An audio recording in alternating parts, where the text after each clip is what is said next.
Welcome to Tenor Tech, where I solve the problems you didn't even know you had. You begin by checking the chocolate state and warming it gently so it loosen up without burning. Heat in a double boiler or very short microwave bursts until just soft. Make sure no steam or water contacts the chocolate. Once soft, measure fat.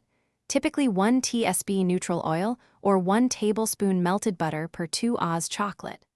Add the fat at room temperature so the chocolate can re-emulsify.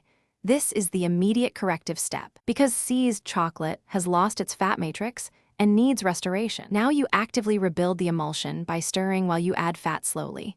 Start with 1/4 teaspoon increments and whisk or stir firmly. Make sure to work off the heat so you don't overheat and cause further graininess. The motion matters. Vigorous, steady stirring promotes smoothing as cocoa solids recoat with fat. If it's not glossy and pourable after 30-60 seconds, add another small bit of fat and continue. This step corrects the disrupted cocoa butter suspension, restoring shine and flow. Finish by testing texture. You want glossy, smooth, and spreadable. If it's too thin, cool it slightly then whisk to firm. If too thick, add tiny fat increments until ideal. Make sure not to add water. Just 1 drop can re-seize everything, so use only fat or warm cream if you need a ganache. If small grains remain, strain through a fine sieve and use the chocolate for dipping or glazing once cooled. And if problems persist, increase fat slowly while stirring to recover the emulsion.